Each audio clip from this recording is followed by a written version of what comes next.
کہ نبی علیہ السلام نے سیدہ فاطمہ کو جہیز دیا تھا، نبی علیہ السلام نے مشکیزہ دیا تھا، مصلح دیا تھا۔ شرم آنی چاہیے ایسی باتیں کرتے ہوئے۔ تو خدا کا نام لیں، اللہ سے ڈر جائیں۔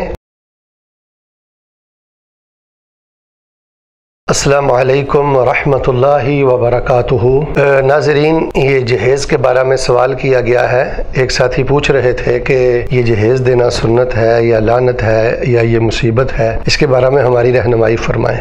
تو ناظرین، ہمیں پوری دیانتداری سے جو بات سمجھ آتی ہے وہ یہی ہے کہ یہ جو مروجہ جہیز ہے نا، مروجہ جس انداز سے بچیوں کو جہیز دیا جاتا ہے، جہیز کی بنیاد پر رشتے ریجیکٹ کیے جاتے ہیں، کوئی بچی جہیز نہ لے کر آئے اس کو تان زنی کی جاتی ہے، اور ایک بوڑھے بیمار اور غریب باپ کو جہیز بنانے پر مجبور کیا جاتا ہے، اور جہیز کو ہی رشتے میں ایک بنیاد سمجھا جاتا ہے۔ ہم پوری دیانتداری سے یہ سمجھتے ہیں کہ یہ مروجہ جہیز بہت بڑی مصیبت ہے اور یہ بہت بڑی لعنت اور پھٹکار ہے۔ مروجہ جہیز پر یہ دلائل دینا کہ نبی علیہ السلام نے سیدہ فاطمہ کو جہیز دیا تھا، نبی علیہ السلام نے مشکیزہ دیا تھا، مصلح دیا تھا، شرم آنی چاہیے ایسی باتیں کرتے ہوئے۔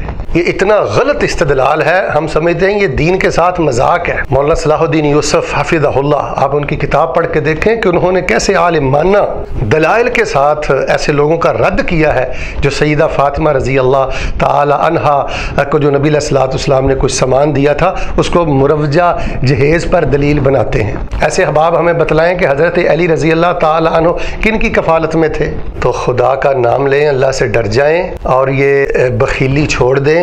گھر کا ساز و سامان خود بنائیں۔ جس نے آپ کو بیٹی دے دی ہے، بہن دے دی ہے، پیچھے کچھ نہیں بچا۔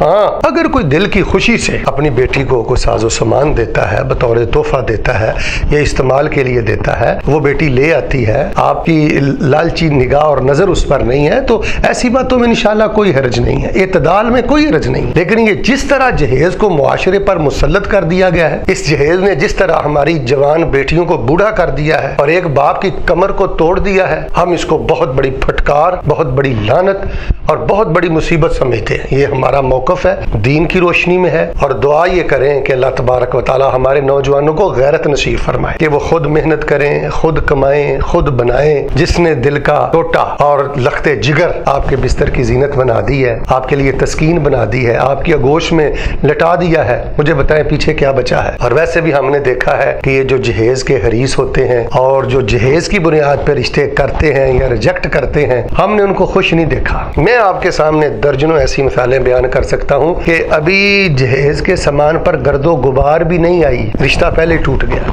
لہٰذا جی، جو مروجہ جہیز ہے، یہ میرے الفاظ سن لیں اچھی طرح، یہ مصیبت ہے، لعنت ہے، بوجھ ہے، اور میں اس کو سمجھتا ہوں کہ یہ عزت اور غیرت کے خلاف ہے معاملہ۔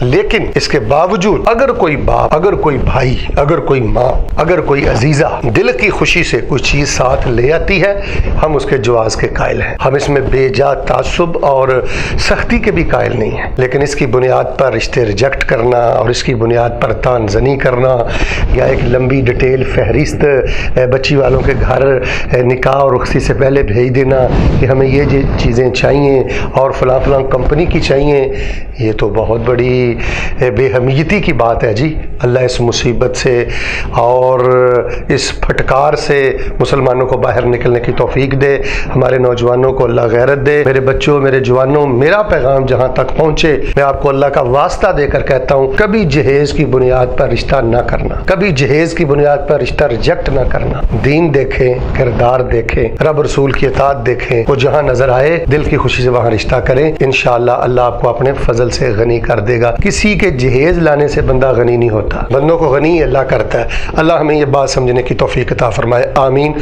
ثم آمین۔